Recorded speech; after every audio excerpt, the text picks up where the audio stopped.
Yes hi hello வணக்கம் welcome to paradise. இன்றைக்கி நம்ம பார்க்க போகிற நியூஸ் February 7க்கான நியூஸ். சரியா, டக்குனு கண்டென்ட்குள்ளே போகலாமா?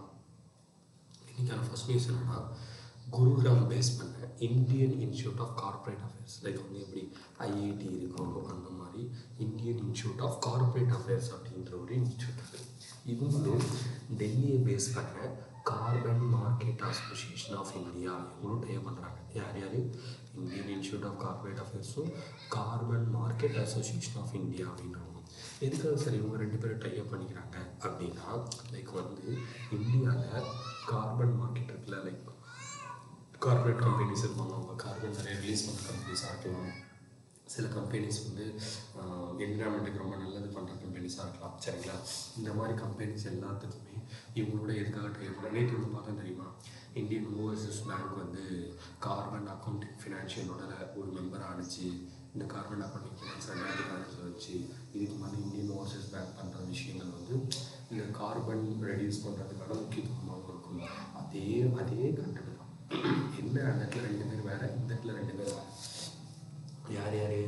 அந்த இடத்துல இந்தியன் ஓவர்சீஸ் பேங்க்கும் கார்பன் அக்கௌண்டிங் ஃபினான்ஷியலும், இங்கே இந்தியன் இன்ஸ்டியூட் ஆஃப் கார்ப்பரேட் அஃபேர்ஸும் மற்றும் கார்பன் மார்க்கெட் அசோசியேஷன் ஆஃப் இந்தியாவும். சரிங்களா, இது எங்கே சரி இவங்க ரெண்டு பேரும் டைப் பண்ணாங்க அப்படின்னா, இங்கே இருக்கும் master class on global Indian carbon market அப்படின்றது கீழே தான். லைக் வந்து இந்தியாவை பொறுத்த வரைக்கும் வேர்ல்டு லெவலில் ஒரு க்ரீன் எனர்ஜி டெவலப் பண்ணுற கண்ட்ரியாக இருக்கணும், கார்பனை கம்மியாக ரெடியூஸ் பண்ணுற கண்ட்ரியாக இருக்கணும், அந்த மாதிரி இதுக்காக தான் பண்ணணும் அப்படின்ற மாதிரி சொல்லியிருப்பாங்க.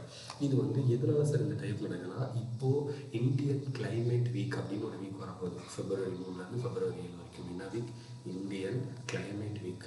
அந்த இந்தியன் கிளைமேட் வீக் பேஸ் பண்ணி தான் இவங்க ரெண்டு பேருமே டைப் பண்ணுறாங்க. சரியா, இந்த பார்ட்னர்ஷிப் எதுக்காக நான் சொன்னேன்? To strengthen carbon markets and support decarbonisation. Like வந்து கார்பன் மார்க்கெட் அப்படின்னா என்னென்னா, அந்த இடத்துல வந்து கார்பன் ரெடியூஸ் பண்ணுறது தான். இந்தியாவில் கார்பன் யூசேஜை ரெடியூஸ் பண்ணுறதுக்காகவே இருப்பாங்க.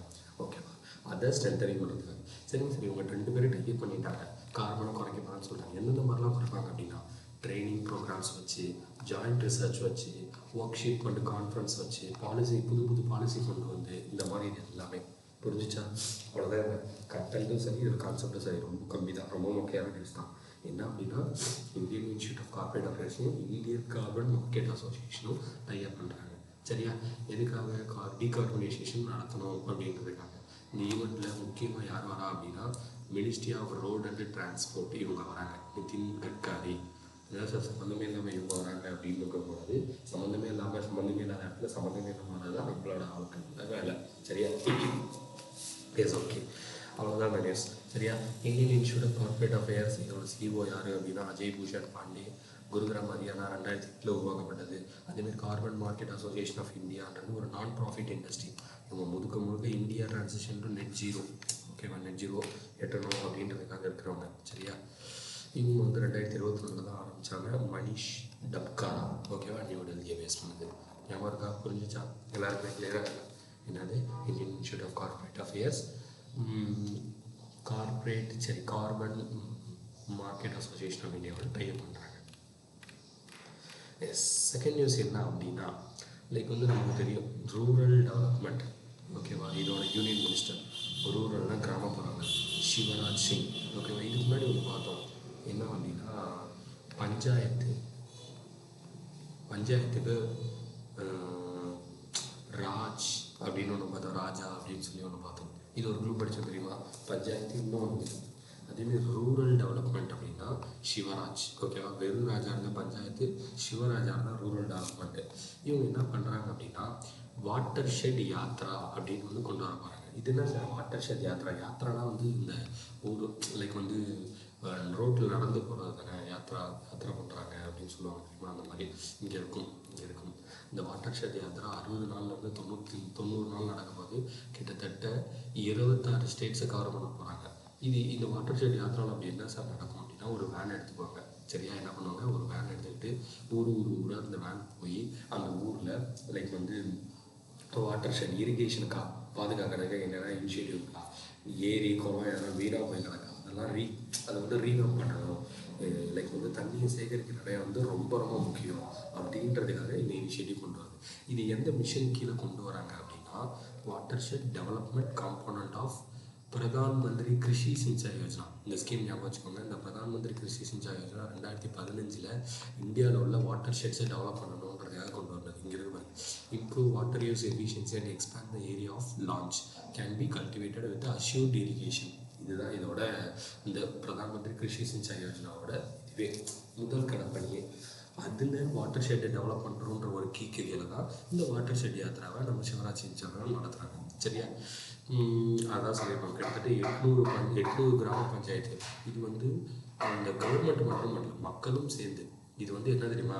பப்ளிக் ப்ரைவேட் பீப்புள் பார்ட்னர்ஷிப் அப்படின்னு சொல்லுவாங்க. இங்கே இருக்கும் 4P அப்படின்னு சொல்லி இங்கே இருக்கு பாருங்க. திஸ் வாட்டர் ஷெட் ஜன்ம பிரத்யோகிதா அப்படின்றது public private people partnership. Like வந்து பப்ளிக்கும் இதில் கவர்மெண்ட்டும் இதில் இன்வால்வ் ஆகும், ப்ரைவேட்டும் இதில் இன்வால்வ் ஆகும், பீப்புளும் இல்லை. எப்படி சார் அப்படின்னா, ஃபார் எக்ஸாம்பிள் ஒரு ஊர் இருக்குது. அந்த யாத்திரை வந்து இப்போ அந்த ஊரில் நடந்துக்கிட்டு இருக்குது. சரியா? இப்போ வந்து என்ன பண்ணுறாங்க அப்படின்னா, ஒரு வேன் போய் அந்த ஊரில் 3 குளம் இருக்குது. அந்த 3 குளத்தை தூர்வாரி சுத்தம் பண்ணணும்.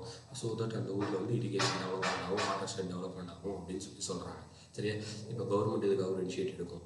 ப்ரைவேட் கம்பெனிஸ் இதுக்காக மிஷின் சப்ளை பண்ணுறது எல்லாமே பண்ணோம். பீப்புள்ஸ் என்ன பண்ணுவாங்கன்னா ஒர்க் பண்ணுறது. ஓகேவா? Under this initiative work done in projected area through government funding public participation. இது எல்லாமே நடக்கும். கிட்டத்தட்ட 20 லட்சம் ஒரு ப்ராஜெக்டுக்காக கொடுக்குறாங்க. இந்த இனிஷியேட்டிவோட ஆரம்ப புள்ளியாக 70 கோடி ஒதுக்கியிருக்காங்க. கிட்டத்தட்ட ஒரு 177 ப்ராஜெக்ட் இந்த மாதிரி பண்ணணுன்றது. ஒரு ப்ராஜெக்ட்டுக்கு 20 லட்சம். இந்த கிராமத்தில் நம்மளாம் தெரியும். லைக் வந்து ஒரு கட்டிடம் மாதிரி கட்டி, இக்கட்டிடம் கவர்மெண்ட்டோட செலவில் 20 லட்சம் 10 லட்சம் 9,95,095 கட்டப்பட்டது அப்படின்னு சொல்லிலாம் இருக்கும் தெரியுமா? அந்த மாதிரியான ஒரு இனிஷியேட்டிவ் தான். சரியா? It's okay. அதெல்லாம் சொல்கிறாங்க. கிட்டத்தட்ட 8000 பேர் இதில் கலந்துக்கிறாங்க. அதே மாதிரி இது முக்கியமாக என்னென்னா, கிராமங்களில் போய் இந்த வாட்டர் ஷெட் மேனேஜ்மெண்ட்டை டெவலப் பண்ணணும் அப்படிங்கிறது தான். சரியா? இப்போ நான் சொன்னால் தான் இங்கே ஃபுல்லாக கதையாகவே இருக்கும். இதெல்லாம் எங்கே அப்டேட் பண்ணுவாங்க அப்படின்னா, மை பாரத் வெப் போர்ட்டலில் அப்டேட் பண்ணிகிட்டே இருப்பாங்க அப்பப்போ. சரிங்களா? எஸ் ஓகே, அது தெரிஞ்சுக்கலாம். அதுக்கப்புறம் இந்த கிருஷி சிஞ்சாய் யோஜனா பற்றி சொல்லியிருப்பாங்க. ஆக்சுவலாக வெறுமனையாக பிரதான் மந்திரி கிருஷி சிஞ்சாய் யோஜனா ரிலீஸ் ஆனது 2015. இந்த வாட்டர் ஷெட், இந்த இன்டகிரேட்டட் வாட்டர் ஷெட் மேனேஜ்மெண்ட் அப்படிங்கிறது 2009 கொண்டு வந்தது. அதுக்கப்புறம் அதை ஒரு தடவை அப்டேட் பண்ணாங்க 2015. நாம் ஏன் இந்த வாட்டர் ஷெட் மேனேஜ்மெண்ட்டையும் பிரதான் மந்திரி கிருஷி சிஞ்சாயும் சேர்த்து ஒரு இனிஷியேட்டிவ் மாதிரி கொண்டு வந்தாங்க. சரியா? எப்படி இன்டகிரேட்டட் வாட்டர் ஷெட் மேனேஜ்மெண்ட்ன்றது 2009 வந்துருச்சு. இந்த integrated Pradhan Mantri Krishi Sinchai Yojana water shed management இதையும் சேர்த்து 2015 ஒரு ப்ரோக்ராம் கொண்டு வந்தாங்க. அதோட 2.0 2021-26 2015 to 21 வரைக்கும் இருந்துச்சு. அடுத்து 21-26 2.0 இதோட டார்கெட் என்னன்னா, கிட்டத்தட்ட 50 லட்சம் ஹெக்டார் நிலங்களை சுத்தப்படுத்தி தூர்வார் பண்ணி அந்த இடத்துல வந்து வாட்டர் ஷெட்டை கொண்டு வரணும் அப்படின்றதான். கிட்டத்தட்ட 8000 கோடி இதுக்காக பட்ஜெட்டில் ஒதுக்கியிருக்காங்க. ஞாபகம் வச்சுக்கோங்க. அதுதான் அந்த நியூஸ். சரிங்க சார், வள நிறையா சொல்லிட்டீங்க. இதை நான் என்ன படிக்கணும்? ஃபஸ்ட்டு ரூரல் டெவலப்மெண்ட்டோட யூனியன் மினிஸ்டர். சரியா? நெக்ஸ்ட்டு அடுத்து வந்து இந்த வாட்டர் ஷெட் யாத்ரா. ஓகேவா? நெக்ஸ்ட்டு இந்த பிரதான் மந்திரி கிருஷி சிஞ்சாய் யோஜனா. அதுக்கப்புறம் இந்த watershed management development Pradhan Mantri Krishi Sinchai Yojana 2.0. இது என்ன மாதிரியான ப்ராஜெக்ட்? Public private partnership. இது ஒரு ப்ராஜெக்ட்டுக்காக எவ்வளோ லட்சம்? மொத்தமாக இது எத்தனை ப்ராஜெக்ட் இப்போதைக்கு கவர் பண்ண போகுது? அதுக்காக மொத்தமாக எவ்வளோ கோடி செலவு பண்ணியிருக்காங்க? இதெல்லாம் தெரிஞ்சுக்கிட்டு இந்த வாட்டர் ஷெட் மேனேஜ்மெண்ட் அப்படின்றது எப்போ கொண்டு வந்தது, அதுக்கப்புறம் இதை எப்போ அப்கிரேட் பண்ணாங்க, அதுக்கப்புறம் இதை எப்போ அடுத்த இனிஷியேட்டிவ் கொண்டு வந்தாங்க, இது எல்லாமே முக்கியம். சரியா? எஸ், எல்லாருக்குமே இந்த நியூஸில் என்னென்ன படிக்கணும்னு புரிஞ்சிருக்கும். லைக் வந்து நான் என்னென்ன கான்செப்டாக சொல்லியிருக்கேன்றதும் புரிஞ்சிருக்கும். S okay. நெக்ஸ்ட் நியூஸ் என்ன அப்படின்னா, லைக் வந்து இந்த நியூஸ் புரியறதுக்கு முன்னாடி நமக்கு பெல்ட் ரோடு இனிஷியேட்டிவ் அப்படின்னா என்ன தெரியும்? BRI, சைனாவோட பெல்ட் ரோடு இனிஷியேட்டிவ். இந்த பெல்ட் ரோடு இனிஷியேட்டிவை சைனாவோட பிரசிடென்ட் 2013 கொண்டு வந்தாங்க. இதோட இந்த இனிஷியேட்டிவோட காரணம் என்னன்னா, சைனாவுக்கும் உலகத்தில் உள்ள பலதரப்பட்ட நாடுகளுக்கும் இன்ஃப்ராஸ்ட்ரக்சரை டெவலப் பண்ணணும். எந்த மாதிரினா, லைக் வந்து டிரான்ஸ்போர்ட் இன்ஃப்ராஸ்ட்ரக்சர், லாஜிஸ்டிக்ஸ் இன்ஃப்ராஸ்ட்ரக்சர். அது என்ன சார் எனக்கு ஒன்றும் புரியலையே அப்படின்னா, ஒன்றும் கிடையாது. இது ஒரு குளோபல் இன்ஃப்ராஸ்ட்ரக்சர் டெவலப்மெண்ட் ப்ராஜெக்ட். இதன் மூலயமா இந்தியாவிலேருந்து பலதரப்பட்ட நாடுகளுக்கு road, Airways, waterways. This initiative seeks to extend a network of land, sea route that connect the Southeast Asia, Central Asia, Gulf region, Asia, say Africa, Europe, இது எல்லாத்தையும் connect பண்ணுற மாதிரியான ஒரு இனிஷியேட்டிவ். சரிங்க சார், இதில் என்ன பண்ணுவாங்கன்னா கும்பலாக கண்ட்ரிஸ்லாம் வந்து ஜாயின் பண்ணி காசு போட்டு ரோட் போடுவாங்க. லைக் வந்து சி ரூட் உருவாக்குவாங்க. இது எதுக்காக சார் பண்ணுறாங்க? இது பண்ணுறதுனால சைனாவுக்கு தான் லாபம் அப்படின்னா, சைனாவிலேருந்து நிறையா பொருள் எக்ஸ்போர்ட் பண்ணப்படுது. ஃபார் எக்ஸாம்பிள், நான் பாகிஸ்தானுக்கும் சைனாவுக்கும் ஒரு ஒரு ஒரு டைப் இருக்குது, சைனா பாகிஸ்தான் எக்கனாமிக் காரிடார் அப்படின்னு சொல்லி. இந்த வழியில் தான் லைக் வந்து இந்தியாவும் சரி பாகிஸ்தானும் சைனாவும் இந்த ஒரு எக்கனாமிக் காரிடார் ரோடு மூலயமா தான் அவங்களுக்கு உண்டான பொருளை எக்ஸ்போர்ட் பண்ணிக்கிறதும் இம்போர்ட் பண்ணிக்கிறதும். இது வந்து சைனாவுக்கு தான் சார் நல்லதுன்னு நினச்சிங்கன்னா கிடையாது, பாகிஸ்தானுக்கு இதில் ரொம்ப நல்லது இருக்குது. ஏன்னா அவங்களும் இதன் மூலயமா டைப் பண்ணுறாங்கல்ல, அவங்களும் இதன் மூலயமா டைப் பண்ணுறாங்க, நிறைய விஷயம் பண்ணுறாங்க, அந்த மாதிரி நிறையா இருக்குல்ல. அதனால் சரி, எதுக்கு சார் டக்குனு இந்த ப்ராஜெக்டை சொன்னீங்கன்னா, இந்த மாதிரி ஒரு ப்ராஜெக்டும் இருக்குது, இதை இந்தியா அப்போஸ் பண்ணிக்கிட்டு இருக்கு. ஏன்னா இது வந்து எங்கே வந்துகிட்டு இருக்குது அப்படின்னா, கிட்டத்தட்ட இது வந்து எங்கே வந்துகிட்டு இருக்குது அப்படின்னா, இங்கே பாருங்க, இந்தியா ஸ்ட்ராங்லி அப்போஸ்டு சிபிஐசி, நம்ம பாகிஸ்தான் ஆக்கியபைடு காஷ்மீரில் இந்த ரோடு வாங்கினால. சரியா? Yes, okay. இப்போ அந்த கதைக்கெலாம் போனால் இந்த கதைக்கு வரும். இந்த பெல்ட் ரோடு இனிஷியேட்டிவ் என்னன்னு புரிஞ்சிச்சா? இதை சைனாக்காரன் கொண்டு வந்தால் எதுக்காக கொண்டு வந்தான் அப்படின்னா, அவனோட டைப் எல்லாருக்கூடயும் இருக்கணும், அவனோட டிரான்ஸ்போர்ட்டேஷன் எல்லாருக்கூடயும் இருக்கணும். கிட்டத்தட்ட இதில் 140 கண்ட்ரிஸ் ஜாயின் பண்ணியிருக்காங்க.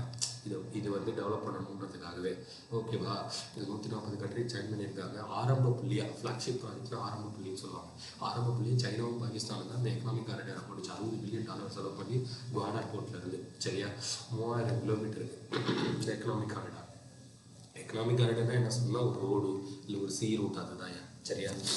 ஓகே, சரிங்க சார். இப்போ எதுக்காக இந்த நியூஸை சொல்கிறீங்க? இந்த சைனா இந்த பெல்ட் ரோடு இனிஷியேட்டிவ் எதுக்காக சொன்னீங்கன்னா, இதில் 140 கண்ட்ரி இருக்கான்னு சொன்னால், அதுலேருந்து Panama country, first Latin American country, நான் வெளியே வரேன், எனக்கு இந்த ப்ரோக்ராம் பிடிக்கலை அப்படின்னு சொல்லி வெளியே வரோம்.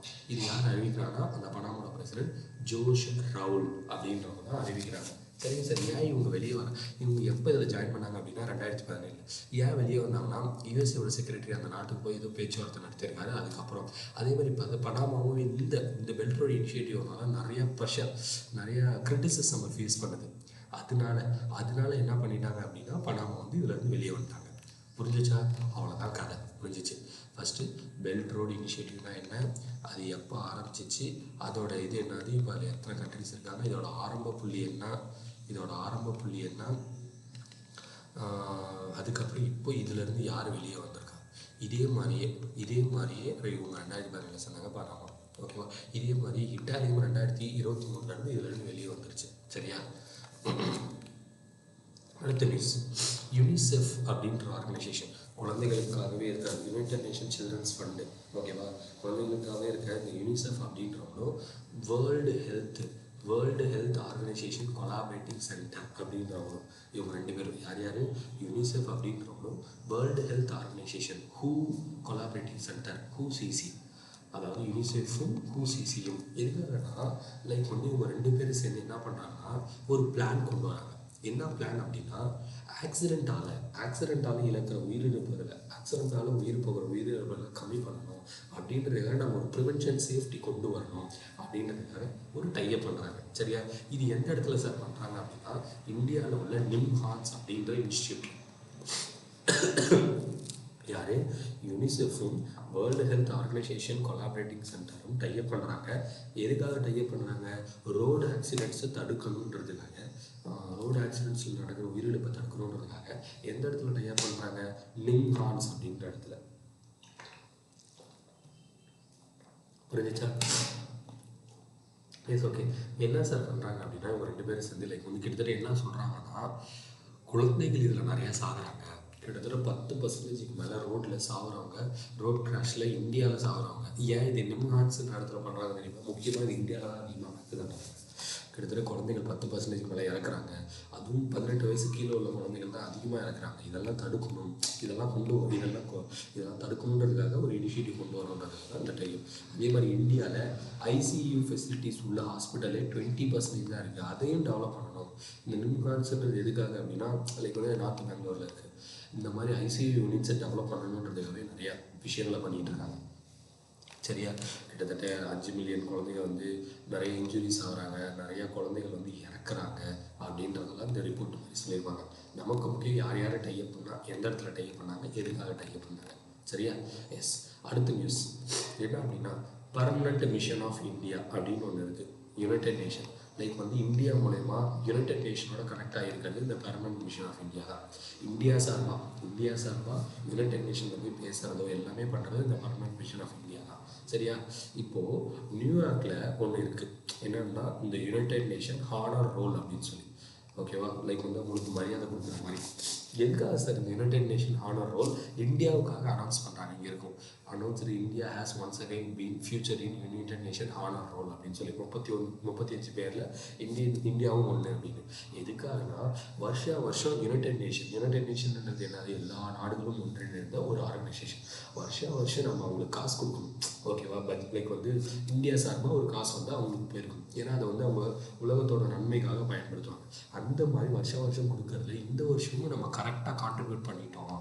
கரெக்டான டைமில் இந்த தரப்பா, நாளைக்கு தரேன் மச்சான், 1 வாரம் கழிச்சு தாண்டா மச்சான், 1 மாதம் கழிச்சு தாண்டா மச்சான், ரொம்ப கஷ்டத்தில் இருந்தான் நான் அப்படின்னா எதுவுமே சொல்லாமல் இந்தாடா வச்சுக்கோடா அப்படின்னு சொல்லி கொடுத்துறதுனால அவன் என்ன பண்ணியிருக்கான், நம்மள ஹானர் ரோல் அப்படின்ற ஒரு அந்தஸ்து கொடுத்துருக்கான். அவ்வளோதான். இதில் வேறெல்லாம் ஒன்றும் கிடையாது. இதில் நீங்கள் வேற குழப்பிக்கிறதுக்கும் ஒன்றும் கிடையாது. சரியா? இந்த UN regular budget united nation general அசம்பிளியில் வருஷம் டிசம்பர் வந்து போடப்படும். ஓகேவா? அதில் இந்தியா வந்து இப்போ எவ்வளோ கான்ட்ரிபியூட் பண்ணியிருக்கு அப்படின்னா இந்த வருஷத்துக்கு 37 பில்லியன். ஓகேவா? 37 மில்லியன் வந்து கான்ட்ரிபியூட் பண்ணியிருக்கு. பர்மனன்ட் மிஷன் ஆஃப் இந்தியா எத்தனை பேருக்கு ஹானர் ரோல் எவ்வளோ கான்ட்ரிபியூட் பண்ணியிருக்கு. ஓகேவா? எஸ். ஓகே. அடுத்து பேங்கிங் என்ன அப்படின்னா, இந்தியாவில் ஒரு கம்பெனி இருக்குது, 1% கிளப் அப்படின்னு ஒரு கம்பெனி. இந்த கம்பெனி ஆரம்பித்த ஒரு பேர் வந்து ஷாரன் ஹெட்ஜிங். ஓகேவா? அந்த கம்பெனி பேர் என்ன, இந்த கம்பெனியோட வேலையே என்னன்னா ஃபினான்ஷியலாக அட்வைஸ் பண்ணுறது, ஃபினான்ஷியல் அட்வைஸரி பண்ணுறது. ஃபார் எக்ஸாம்பிள், நான் ஒரு பெரிய பணக்காரன், என்கிட்ட வந்து தம்பி உன்னோட காசு என்கிட்ட கூட இல்லை, உன்னோட காசு இதில் போடு, இப்படி சேவ் பண்ணு, இந்த ஆர்டியில் போடு, இந்த இடத்துல இன்வெஸ்ட் பண்ணு, இந்த இடத்துல ஷேர் மார்க்கெட்டில் இன்வெஸ்ட் பண்ணு, இப்போதைக்கு எதுவும் பண்ணாத, கோல்டு வாங்கு, இந்த மாதிரி எனக்கு அட்வைஸ் பண்ணுறது. ஓகேவா? அந்த அட்வைஸ் பண்ணி என்னோடய பணத்தை பெருக்கிறதுக்காக அவனுக்கு ஒரு கமிஷனும் நான் கொடுப்பேன். சரியா? இதுதான் என்னோட வேலை. யாரே இந்த 1% கிளப்போட வேலையை, இந்த வேலையை அதை பண்ணிட்டு இருக்கோம்னா இந்த ஷாரன் ஹெட்ஜ்ன்றவர். இவங்க என்ன பண்ணுறாங்கன்னா, ஃபஸ்ட் டைமாக செபிக்கிட்டு இருந்து first influencer company, financial influencer company influence பண்ணுறாங்க. லைக் வந்து இப்படி பண்ணுங்க அப்படின்னு சொல்லி யூடியூப் இன்ஃப்ளூயன்சர்ஸ் சொல்லுவாங்க. அந்த மாதிரி ஃபஸ்ட்டு இன்ஃப்ளூயன்சர் கம்பெனி செபிக்கிட்ட இருந்து ரெஜிஸ்டர் இன்வெஸ்ட்மெண்ட் அட்வைசர் லைசன்ஸ் வாங்கியிருக்காங்க. ஒன்றும் கிடையாது, செபிகிட்ட இருந்து லைசன்ஸ் வாங்கியிருக்காங்க. நான் இன்வெஸ்ட் பண்ணிக்கலாம், சரி நான் இன்வெஸ்ட்மெண்ட்டுக்கு அட்வைஸ் கொடுத்துக்கலாம் அப்படின்னு சொல்லி. ஓகேவா?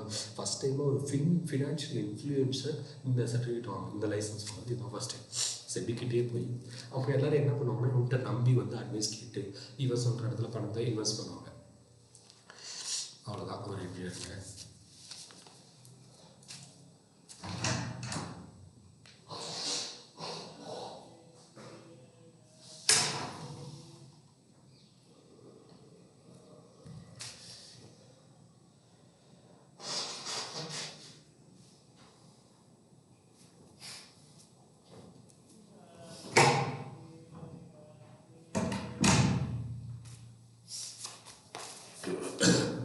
இவனை நம்பி வந்து என்ன பண்ணுவாங்க அப்படின்னா, இவன்கிட்ட அட்வைஸ் வந்து கேட்பாங்க. சரியா? அதுதான் அதில் சொல்கிறாங்க. It aims to disturb the India's wealth management market offering by scalable solution. Like வந்து நம்பிக்கையோட கொடுக்க முடியும் அப்படின்னு சொல்லி.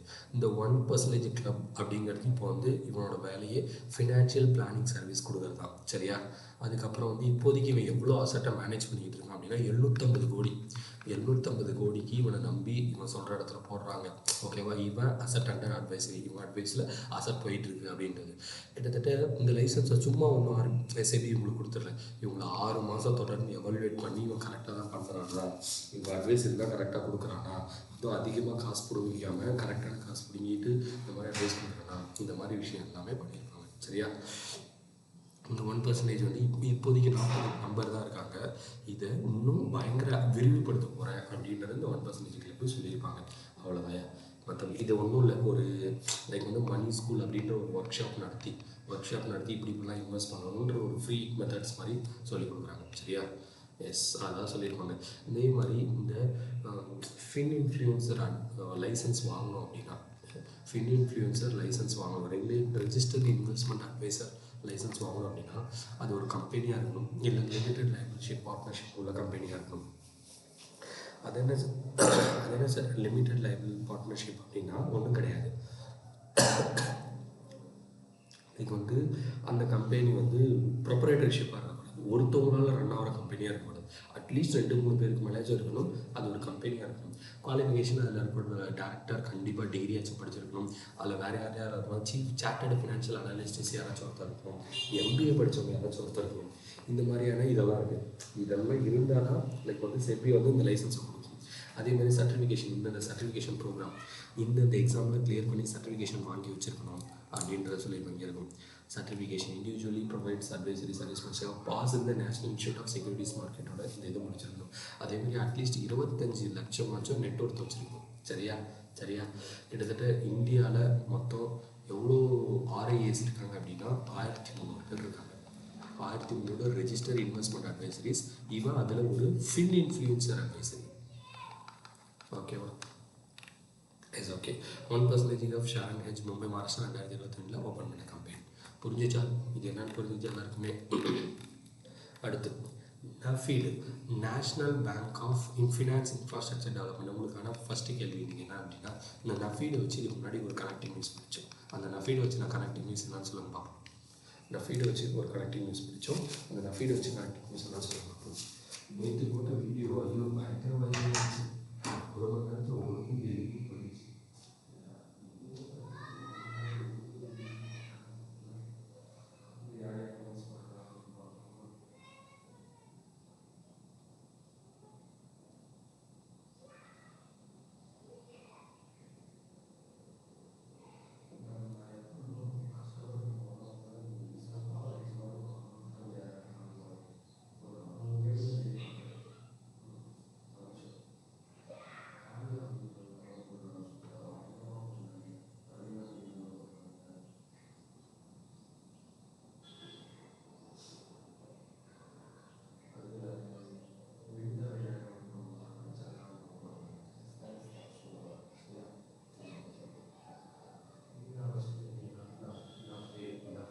National bank for infrastructure development அப்படின்ற ஆர்கனைசேஷன் இதுக்கு மாதிரி இருக்காங்க. இன்னொரு வேலையே என்ன அப்படின்னா, இது ஃபினான்ஸ் பண்ணுறது. யாருக்காக ஃபினான்ஸ் பண்ணுறது அப்படின்னா, இன்ஃப்ராஸ்ட்ரக்சர் டெவலப்மெண்ட்டை டெவலப் பண்ணணுன்றதுக்காக ஃபினான்ஸ் பண்ணுறது தான் இந்த national bank for finance infrastructure. இவன் என்ன பண்ணுறான்னா, ஒரு 2000 கோடி லோன் கொடுக்குறான். யாருக்கு? கிராமர்சி டெக் பார்க் ப்ரைவேட் கம்பெனி. என்னது? கிராமர்சி டெக் பார்க் ப்ரைவேட் கம்பெனி. இவனா இந்தியாவில் உள்ள கம்பெனியான்னு கிடையாது. நியூயார்க்லேருந்து இவன் ஒருத்தர் ரிமோட் கண்ட்ரோல் பண்ணுறான். யார் அப்படின்னா பிளாக் ஸ்டோன் அப்படின்றாங்க. யார்? நியூயார்க்கில் உள்ள பிளாக் ஸ்டோன் அப்படின்ற கம்பெனியோட ஒரு அங்கம் தான் இந்த கிராமர்சி டெக் பார்க் ப்ரைவேட் லிமிடெட். ஓகேவா? இந்த கிராமர்சி டெக் பார்க் ப்ரைவேட் லிமிடெட் தான் நம்ம நஃபீடு வந்து 2000 கோடி கொடுக்குது. எதுக்காக சார் இன்னும் கொடுக்குது அப்படின்னா, டேட்டா சென்டர் வைக்க 120 மெகாவாட் டேட்டா சென்டர். டேட்டா சென்டர்னால் என்ன சார் அப்படின்னா, இப்போது நம்ம பார்க்குற யூடியூப்பில் இருக்க வீடியோஸ் எல்லாத்தையுமே ஒரு பெரிய டேட்டா சென்டரில் ஸ்டோர் பண்ணி வச்சுருப்பாங்க. இன்ஸ்டாகிராமில் இருக்கிறதோ இல்லை படங்கள் லைக் வந்து ஹாட்ஸ்டார், அவங்களுக்கு எல்லாத்துக்குமே டேட்டா சென்டர் ஒரு ஐடி கம்பெனினா டேட்டா சென்டர் வச்சுருப்பாங்க. ஏன்னா அவங்க டேட்டாலாம் ஸ்டோர் பண்ணி வைக்கணும்ல ஒரு இடத்துல. அந்த மாதிரி இருக்குது. இந்த மாதிரி இப்போ எல்லாமே டிஜிட்டல் டெக்னாலஜியாக மாறிட்டு இருக்கு. இப்போ எல்லாமே ஃபிசிக்கல் கிடையாது, டிஜிட்டல். எல்லாத்தையுமே ஒரு இடத்துல ஸ்டோர் பண்ணி வைக்கணும். ஃபிசிக்கலாக இருந்தால் பீரோவில் வைக்கிறது, இல்லை கையில் வைக்கிறது, பேக்கில் வைக்கிறது, அந்த மாதிரி இருக்கும். டிஜிட்டலாக இருக்கிறதுக்கு ஒரு இடத்துல ஸ்டோர் பண்ணுவாங்க. அந்த ஸ்டோர் பண்ணுற இடம் தான் டேட்டா சென்டர். இது இந்தியாவில் நிறைய தேவை இருக்குது.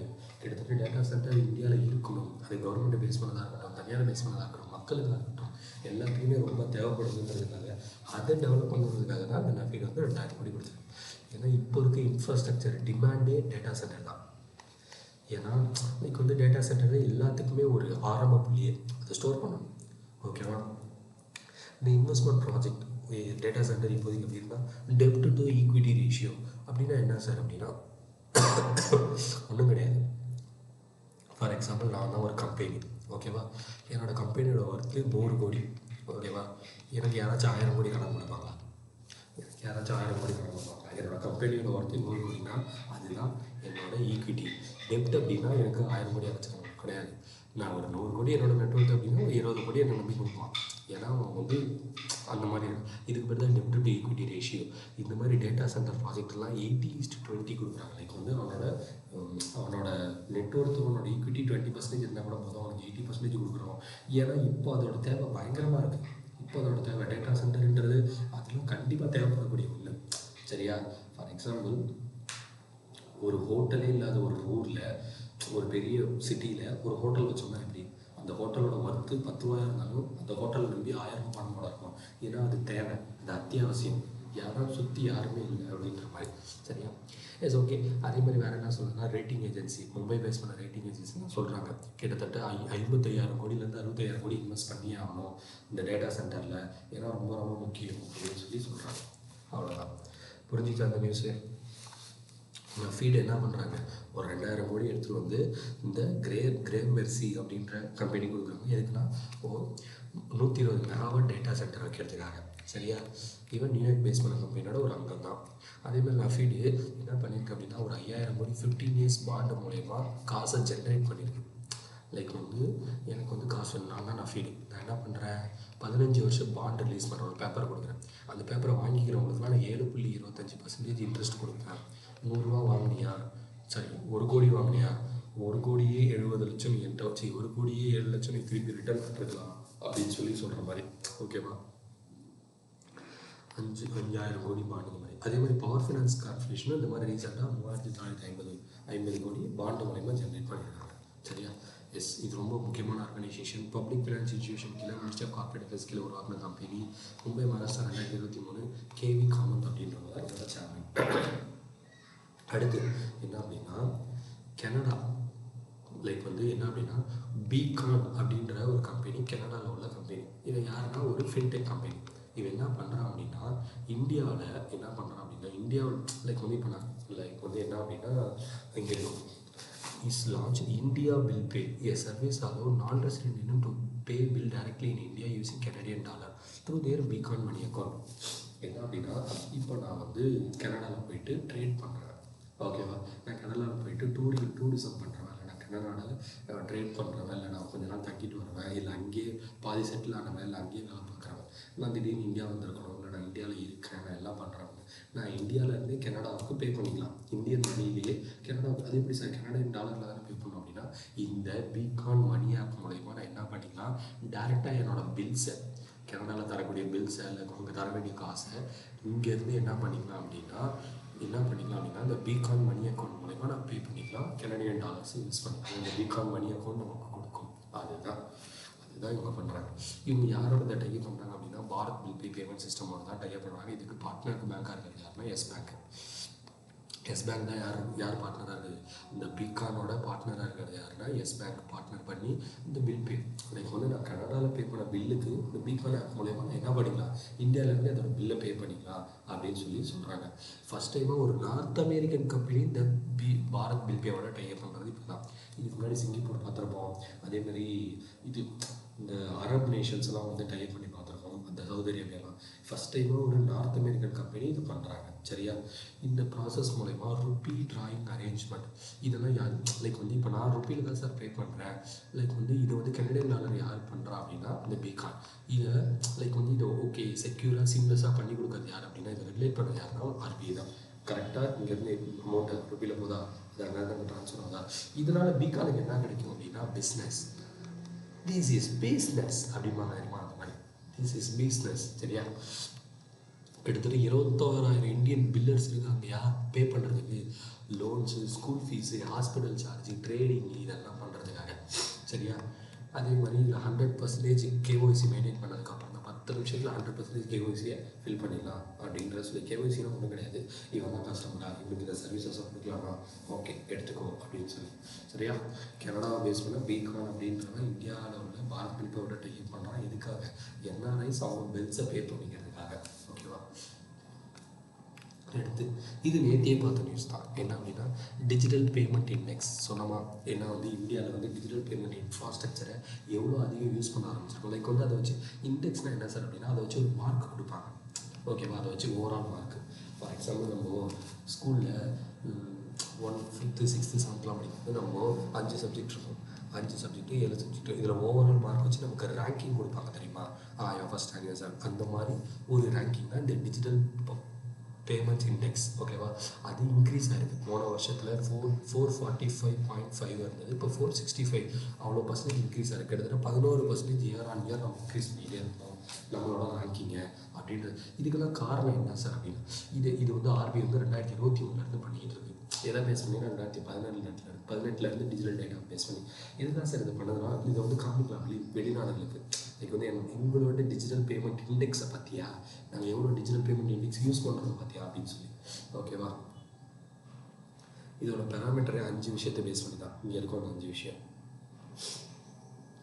என்ன அப்படின்னா, payment enabler, payment infrastructure, supply side, payment performance, consumer centricity, இதெல்லாம் இதான் சொல்லியிருக்காங்க. அடுத்து எக்கனாமி. நபார்டு என்ன பண்ணுறாங்க அப்படின்னா, ஹிமாச்சல் பிரதேஷ் போய் இந்த மாதிரி ஹிமாச்சல் பிரதேஷே நீ நிறையா ப்ராஜெக்ட்ஸ் பண்ணணும், நீ நிறையா டெவலப் பண்ணணும்டா, நீ தளபதிடா, நீ டெவலப் பண்ணடா அப்படின்னு சொல்லி ஒரு 903 கோடி கொடுக்குது. எவ்வளோ கோடி? 903 கோடி. எதுக்காக சார் இந்த 903 கோடி கொடுக்குன்னா, பப்ளிக் ஒர்க் டிபார்ட்மெண்ட்டில் எம்எல்ஏ ப்ரையாரிட்டி ஸ்கீம் அப்படின்னு சொல்லி வச்சுருக்காங்க. என்ன வச்சுருக்காங்க? எம்எல்ஏ ப்ரையாரிட்டி ஸ்கீம் அப்படின்னு சொல்லி ஒன்று வச்சுருக்காங்க. அதை டெவலப் பண்ணணுன்றது ஜன் சக்தி விபாக் அப்படின்ற ஒன்று. லைக் வந்து 23 ஸ்கீம்ஸு. அதுக்கப்புறம் வந்து டெய்லி ப்ராசஸிங் பிளான் வைக்கிறது, எலக்ட்ரிக் பஸ் ஸ்டேஷன் வைக்கிறது, இந்த மாதிரி இந்த பப்ளிக் ஒர்க் டிபார்ட்மெண்ட்ஸ். இந்த எம்எல்ஏ ஸ்கீம்னால் ஒன்றும் கிடையாது, மக்கள் பஞ்சாயத்தை டெவலப் பண்ணுறது, ரோடு போட்டு கொடுக்கறது எல்லாமே இதில் வரும். சரியா, இந்த இதுக்காக தான் மொத்தமாக எவ்வளோ 903 கோடி ஹிமாச்சல் பிரதேஷ்க்கு கொடுக்குறாங்க. ஓகேவா, எஸ், ஹிமாச்சல் பிரதேஷோட சிஎம் கவர்னர். ஓகேவா, ரொம்ப முக்கியம். யார் நபார்டு கொடுக்குறாங்க 903 கோடி. ரொம்ப முக்கியமானது எது அப்படின்னா இதெல்லாம் சொல்லணும். 50 எம்எல்ஏ ப்ராஜெக்ட், அதுக்கு எவ்வளோ கோடி, அதே மாதிரி ஜன்சக்தி விபாக் அப்படின்ற ப்ராஜெக்ட்டு, இந்த மாதிரி எல்லாமே. அதே மாதிரி பலம்பூர் சிட்டி பியூட்டிஃபிகேஷன் இதெல்லாம் டெவலப் பண்ணுறாங்க அப்படின்றது சொல்லி. ஓகேவா, அடுத்து அக்வசியேஷன் வருது. இதே மாதிரி ஒரு ஸ்டேட் நியூஸ் இருக்குது, அதையும் பார்த்து முடிச்சிருவோம். இப்போது எப்படி ஹிமாச்சல் பிரதேஷை டெவலப் பண்ணுறத நபார்டு கொடுக்குதோ, கீழே ஒடிசாவை டெவலப் பண்ணணுன்ற ஒரு ப்ராஜெக்ட் இங்கே இருக்கும் பாருங்க. இந்த ஸ்கீம் பேர் என்ன அப்படின்னா, பிக்ஷிதா ஒடிசா அப்படின்ற ஒரு ஸ்கீம். இதுக்காக கவர்மெண்ட் ஆஃப் ஒடிசா 5000 கோடி, அதில் நபார்டு 900 கோடி கொடுத்துச்சு. இதில் ஒடிசாவே அவங்களுக்கு 5000 கோடி தனியாக ஒதுக்கியிருக்காங்க. 5 வருஷம் ப்ராஜெக்ட். ரூரல் இன்ஃப்ராஸ்ட்ரக்சரை டெவலப் பண்ணணும் அப்படின்னு சொல்லி. இதில் என்னென்ன சார் பண்ணுறாங்க, ஒரு 53,000 வில்லேஜ் டெவலப் பண்ண போகிறாங்க. லைக் வந்து 1000 கோடி இதுக்காக செலவழிச்சு, அதே மாதிரி முக்கியமாக ரோட் ப்ராஜெக்ட் பண்ணணும். இந்த மாதிரி சரியான ட்ரைபல் பீப்புள்ஸ்க்கு அவங்களுக்கு டெவலப் பண்ணணும். சரியான ரோடு வசதி இல்லாத ஊர்களே நிறையா இருக்குது. கம்யூனிட்டி ப்ராஜெக்ட்ஸ் லைக் வந்து ஒரு மண்டபம் கட்டி கொடுக்கறது, ஒரு சத்திரம் கட்டி கொடுக்கறது, ஒரு ஹாஸ்பிட்டல் கட்டி கொடுக்கறது, இந்த மாதிரியான கம்யூனிட்டி ப்ராஜெக்ட்ஸ் பண்ணுறது. இது எல்லாமே இதெல்லாம் எதுக்காக இந்த 5000 கோடி ஒதுக்கணும் அப்படின்னா, கவர்மெண்ட் ஆஃப் ஒடிசாவுக்கு 2036 நம்ம டெவலப்மெண்ட் ஸ்டேட்டாக மாறணும். அதுக்கு நம்மளோட ரூரல் சைடை டெவலப் பண்ணணும் அப்படின்றதுக்காக தான் இந்த விஷயம். என்ன ஸ்கீமு? பிக்ஷிதா ஒடிசா. என்னது? பிக்ஷிதா ஒடிசா அப்படின்ற ப்ராஜெக்ட் 5000 கோடியில். ஓகேவா, 5 வருஷத்துக்கு. அவ்வளோதான். அடுத்து ஹிமாச்சல் பிரதேஷ் என்ன பண்ணுறாங்க அப்படின்னா, அங்கே என்ன பார்த்தோம்? ஹிமாச்சல் பிரதேஷ் தான் 903 கோடி. இங்கே அதே ஹிமாச்சல் பிரதேஷ்க்கு சுக்விந்தர் சிங் சுகு என்ன பண்ணுறாங்க அப்படின்னா, ஃபஸ்ட் டைமாக நார்த் இந்தியாவோட ஃபஸ்ட்டு க்ரீன் ஹைட்ரஜன் பிளான்ட்டு டபோட்டாவில் வந்திருக்கு. அதாவது 1 மெகாவாட் க்ரீன் ஹைட்ரஜன் பிளான்ட். இந்த க்ரீன் ஹைட்ரஜன்னா ஆல்ரெடி நிறையா தடவை சொல்லியிருக்கேன் என்ன அப்படின்னு சொல்லி. நம்ம கிளாஸ் கண்டினியூஸாக பார்க்கும்போது இந்த க்ரீன் ஹைட்ரஜன்லாம் என்ன தெரியும். கிட்டத்தட்ட 9 கோடிக்கு Himachal Pradesh oil corporation, Himachal Pradesh power கார்பரேஷனும் oil India லிமிட்டடும் சேர்ந்து இந்த இனிஷியேட்டிவ் கொண்டு வராங்க. சரியா, இதோட லொக்கேஷனு, இதில் டெக்னாலஜி டெவலப் பண்ணுறது, production capacity அதிகப்படுத்துறது, green hydrogen. Himachal பிரதேஷோட CM Sukhwinder Singh Sukhu, சிவ் பிரதாப் சுக்லா, இந்த 2 தான் இந்த நியூஸ். சரியா, ஸ்டேட் நியூஸ். இது ரொம்ப முக்கியம். Green hydrogen plan 1 மெகாவாட்டுக்கு. அதே மாதிரி அங்கே ஹிமாச்சல் பிரதேஷில் என்ன பண்ணாங்க, நபார்டு ஒரு 900 கோடி கொடுத்து ப்ராஜெக்ட்ஸ்லாம் டெவலப் பண்ணேன் அப்படின்னு சொல்லி சொல்கிறாங்க.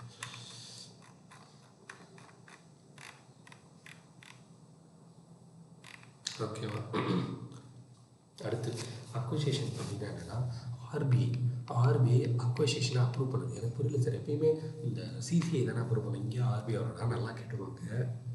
ஆர்பிஐ எதுக்கு அது அப்ரூவ் பண்ணுறதுன்னு நான் சொல்கிறேன். இந்த இதை சொல்லி முடிக்கும் போதே இந்தியாவில் அதிகபட்சமான ஒயிட் லேபிள் ஏடிஎம்மை மெயின்டைன் பண்ணுறது யார் அப்படின்னா இந்த டாடா கம்யூனிகேஷன் தான். இந்த டாடா கம்யூனிகேஷன் பேமெண்ட் சிஸ்டம் தான். யாரும் ஒயிட் லேபிள் ஏடிஎம்னா என்ன சார் அப்படின்னா இது பேங்க்ஸோட ஏடிஎம் கிடையாது. இதை இந்த மாதிரியான ஒரு தனியார் நிறுவனங்கள் மெயின்டைன் பண்ணும் ஆர்பிஐயோட அப்ரூவலுக்கு அப்புறம். ஓகேவா, அதுதான் ஒயிட் லேபிள் ஏடிஎம். சரியா, yes okay. White label ATM இந்தியாவில் அதிகபட்சமாக ஒயிட் லேபிள் ஏடிஎம்மை மெயின்டைன் பண்ணுறது யார் அப்படின்னா இந்த டாடா கம்யூனிகேஷன் தான். இப்போ அந்த மொத்த ஒயிட் லேபிள் ஏடிஎத்தையும் யார் வாங்க போகிறா அப்படின்னா ஆஸ்திரேலியா ஃபின்டெக் கம்பெனி இந்தியாவில் உள்ளவன் ஃபின்டி அப்படின்றவன் இதை மொத்தமாக அக்வயர் பண்ண போகிறோம். இப்போ புரியுதா ஏன் ஆர்பிஐ இதை அக்வயர் பண்ணுறதுக்கு அப்ரூவல் கொடுக்குறாங்கன்னு? எஸ், ஃபிண்டின்ற ஆஸ்திரேலியா பேஸ் பண்ண கம்பெனி இந்தியாவில் உள்ள சப்சிடி டாடா கம்யூனிகேஷனோட 100% ஒயிட் லேபிள் ஏடிஎம்மையும் வாங்குறான். எதுக்காக அப்படின்னா இதுக்கு மேலே ஒயிட் லேபிள் ஏடிஎம் சர்வீசஸ் அதிகமாக கொடுக்க போகிறது யார்? இந்த ஃபிண்டின்றனா கிட்டத்தட்ட 330 கோடிக்கு. ஓகேவா, இதுக்கு முன்னாடி 75 கோடி கொடுத்து பாதி வாங்கியிருப்பாங்க, இப்போ 330 கோடி அதான் சொல்லியிருப்பாங்க. அடுத்து வந்து இது பார்த்துக்கோங்க, லைக் வந்து இந்தியாவோட first white label ATM Indicash அப்படின்றது இந்த டாடா கம்யூனிகேஷனால தான் கொண்டு வரப்பட்டது. சரியா, இதுதான் அக்வசிஷன் ஆர்பிஐ அப்புறம் பண்ணது தெரியும். அடுத்து சயின்ஸ் அண்ட் டெக்னாலஜி பொறுத்த வரைக்கும் ரொம்ப ரொம்ப ஈஸியான ஒரு 2 விஷயம். ஃபஸ்ட்டு ரஷ்யா ஒரு ராக்கெட்டை லான்ச் பண்ணுறாங்க. ஓகேவா, ரஷ்யா ஒரு ராக்கெட்டை லான்ச் பண்ணுறாங்க. இந்த ராக்கெட்டில் நிறைய சேட்டலைட்ஸ் இருக்குது. இந்த சேட்டலைட் எல்லாமே எதுக்காக யூஸ் பண்ண போகிறதுனா டிஃபென்ஸ் கேப்பபிலிட்டிஸை இன்க்ரீஸ் பண்ணுறதுக்காக யூஸ் பண்ண போகிறது. ஓகேவா, அதனால தான் ரஷ்யன் மினிஸ்ட்ரி ஆஃப் டிஃபென்ஸ் வந்து இதை பண்ணுறாங்க. இதோட பேர் சுயோஸ் 2.1. இந்த சுயோஸ் 1.1 ஆல்ரெடி லான்ச் ஆகிருக்கு. எதுக்காக? டிஃபென்ஸுக்காக. இப்போ அதோட சுயோஸ் 2.1 வந்து லான்ச் ஆகுது. எதுக்காக? ரஷ்யா ஏரோஸ்பேஸ் ஃபோர்ஸஸ் மூலயமா இது வந்து light 2 stage light class 2 stage launch vehicle. சரியா, இதில் உள்ள சேட்டலைட்ஸ் எல்லாமே முக்கியமாக ரஷ்யாவோட ஸ்பேஸ் கேப்பபிலிட்டிஸையும் டிஃபென்ஸ் செக்டாரையும் என்கரேஜ் பண்ணுறாங்க. இதில் அவ்வளோதான் கதையே, அவ்வளோதான் கான்செப்ட். இதில் வேறு எதையும் போட்டு குழப்பிக்காங்க. சுயோஸ் 2.2. ஓகேவா, எஸ். செகண்ட் வந்து யூஎஸ் நேவி. இந்தியன் நேவி மாதிரி யூஎஸ் நேவி என்ன பண்ணுறாங்க அப்படின்னா ஃபஸ்ட் டைமாக ஒரு லேசர் டெக்னாலஜி. இந்த லேசர் டெக்னாலஜி ஒரு ஆயுதம், ஒரு laser weapon, high energy laser integrated optical laser surveillance அப்படின்ற ஒரு வெப்பனை கண்டுபிடிக்கிறாங்க. இந்த வெப்பன் என்ன தெரியுமா பண்ணணும்? இப்போ கப்பல் இருக்குது, இந்த கப்பலில் இந்த லேசர் இருக்குது. திடீர்னு எதிரி நாட்டோட ட்ரோன் எதனா பறந்துச்சுன்னா ஒரே அடி அந்த லேசர் மூலிமா அதை உடைச்சிடும். திடீர்னு எதிர்நாட்டு கப்பல் எதனா வந்துச்சுன்னா அதை செயலிழக்க வச்சிடும். இதில் இந்த லேசரில் 2 வகை இருக்குது. என்ன அப்படின்னா hard kill, soft kill. Hard கில்லோட வேலை அதை மொத்தமாக அழிக்கிறது, சாஃப்ட் கில்லோட வேலை அதை டிசேபிள் பண்ணுறது. ஏன்னா அதுக்குள்ளே எலக்ட்ரானிக் ஐட்டம்ஸ் இருக்குல்ல, இந்த லேசர் போய் அந்த எலக்ட்ரானிக் ஐட்டம்ஸை டேமேஜ் பண்ணிடும். ஓகேவா, யூஎஸ் நேவி இதை இப்போ பண்ணுறாங்க. ஓகேவா, இதோட பேர் தான் ஹெலியாஸ் அப்படிங்கிறது. ஹெலியாஸ். ஓகேவா, அவ்வளோதான் இந்த இதை டெவலப் பண்ணது யார் அப்படின்னா அந்த ஆயுதத்தை லாக்ஹீட் மார்டின் அப்படின்றது இந்த டெவலப். ஓகேவா, இதை டெவலப் பண்ணது 60 கிலோவாட் ஹை எனர்ஜியாக லேசராக யூஸ் பண்ணுது. இது வந்து லோ காஸ்ட்டாகவும் இருக்கும், அதேமாதிரி ஸ்பீடாகவும் இருக்கும். லைட்டோட ஸ்பீடாக ட்ராவல் ஆகும். ஆயுதங்களில் லோ காஸ்ட்டாகவும் இருக்கும். அடுத்து 3வது என்ன அப்படின்னா லைக் வந்து யூஎஸ்ஏ கலிஃபோர்னியாவில் ஒரு ராக்கெட் லான்ச் நடக்குது.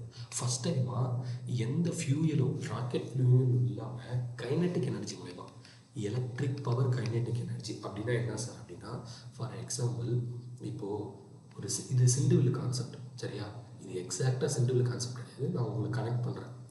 இப்போ இதான் சிண்டுவில்னு வச்சுக்கோமா, நம்ம ஒரு கல்லை வச்சு இழுத்து ரிலீஸ் பண்ணோம் தெரியுமா? இந்த இழுக்கிறோம், நம்ம எவ்வளோ கைனட்டிக் எனர்ஜி கொடுக்குறோமோ அந்தளவுக்கு அது வேகமாக போகும் தெரியுமா? இதை எலக்ட்ரிக் பவர் மூலயமா இந்த கைனட்டிக் எனர்ஜியை கொடுத்து எந்த ஃபியூலும் யூஸ் பண்ணாமல் இந்த மாதிரி இதெல்லாம் இந்த ஸ்பின் லான்ச்சு தான் இதை பண்ணுறாங்க. இது பண்ணுறது யாரு? Spin launch. இது மாதிரி மூலமா இதை ஸ்பேஸுக்கே போய்ட்டுமா சார்? நான் ஸ்பேஸுக்கே போகாது. ஃபார் எக்ஸாம்பிள் நான் ஒரு சேட்டலைட் லான்ச் பண்ணுறேன். சரியா, இந்த ஸ்பின் லான்ச் தான் நான் ஒரு சேட்டலைட் லான்ச் பண்ணேன். நான் எந்த ஃபியூலும் இல்லாமல் இந்த electric power kinetic launch mechanism மூலிமா லான்ச் பண்ணுறேன். இவங்க இந்த மேசிவ் ரொட்டேட்டிங் இது அப்படியே வேகமாக சுற்றி தூக்கி போடும். சரியா, வேகமாக சுற்றி தூக்கி போடும். சரியா, இது ஒரு குறிப்பிட்ட ஆல்டிடியூடை ரீச் பண்ணுற வரைக்கும் இந்த ஃபோர்ஸு அந்த குறிப்பிட்ட ஃபார் எக்ஸாம்பிள் இதான் பூமி, இதான் ஸ்பேஸ்னா இது வரைக்கும் இது தூக்கிட்டு போயிடும். இதுக்கப்புறம் அந்த சேட்டலைட்டில் உள்ள ஒரு எனர்ஜி இங்கே தூக்கிட்டு போகும். இங்கே அதெல்லாம் சொல்லியிருப்பாங்க. லைக் வந்து இங்கே இருக்கும் பாருங்க, இங்கே இருக்கும் பாருங்க. இப்போ நான் சொன்னது அப்படி கதையாக சொல்லியிருப்பாங்க. திஸ் டெக்னாலஜி இன்வால்வ்ஸ் இந்த பிளேசிங் ஏ சேட்டலைட் இன்சைட் ஏ வேக்கம் சீல்டு சென்ட்ரிஃபியூஜ். ஒரு வேக்கம் இடத்துல சீல் பண்ணி வச்சு அதை தூக்கி போடுவாங்க, ஸ்பின் பண்ணி. அது once the satellite reach the certain altitude, அந்த சர்டன் ஆல்டிடியூட் அந்த சேட்டலைட் ரீச் பண்ணோடனே அந்த சேட்டலைட்டே ஓன் ப்ரொபல்ஷன் சிஸ்டம் வச்சுருக்கும். லைக் வந்து ஓன் ஃபியூல் சிஸ்டம் வச்சுருக்கும். அந்த ஃபியூல் சிஸ்டம் மூலிமா அந்த ஆர்பிட்டுக்கு போயிடும். புரியுதா புரியுதா புரியுதா என்ன சொல்கிறேன்னு புரியுதா?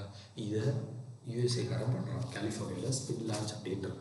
ஓகேவா ஓகேவா ஒரு சேட்டலைட்டை ஒரு பெட்டிக்குள்ளே போட்டு பயங்கரமாக காற்றே போகாமல் அடைச்சி அந்த பெட்டியை சுற்றி சுற்றி சுற்றி சுற்றி தூக்கி போடுவோம்.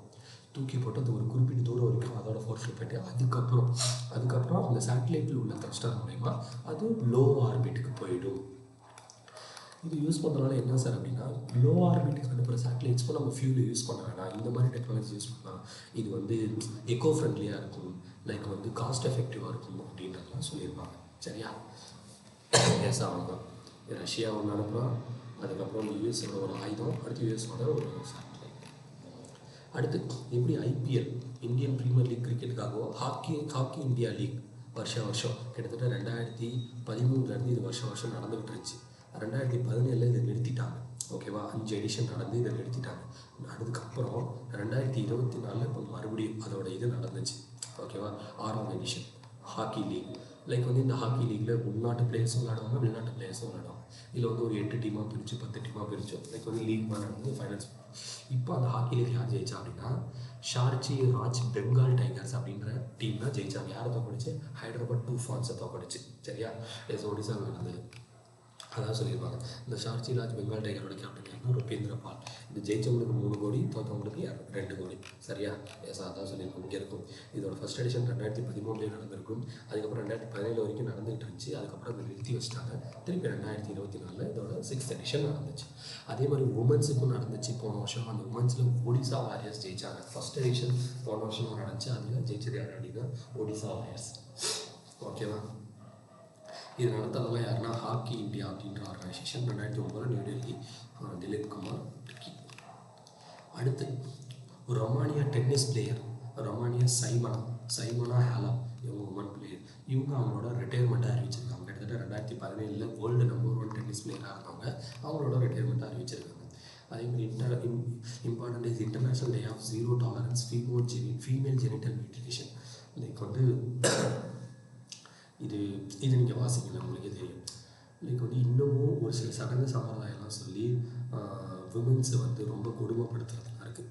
லைக் வந்து விமன்ஸை கொடுமைப்படுத்துறது இருக்குது, சடங்கு சம்பிரதாயம்னு சொல்லி. லைக் வந்து அவங்களோட ரீப்ரொடக்டிவ் சிஸ்டமை டேமேஜ் பண்ணுறது, அந்த மாதிரியான விஷயங்கள். அதெல்லாம் ஒழிக்கணுன்றதுக்காக கொண்டு வரப்படுது international day of zero tolerance of female genital mutilation அப்படின்னு சொல்லி அதான் சொல்லியிருக்காங்க. எஸ், எனக்கு நியூஸ் எல்லாருக்குமே புரிஞ்சிருக்கும்னு நினைக்கிறேன். ஒரே ஒரு கேள்வி தான் கேட்டிருக்கேன் நான் வீடை பற்றி, அதுக்கு ஆன்சர் சொல்லுங்கள்.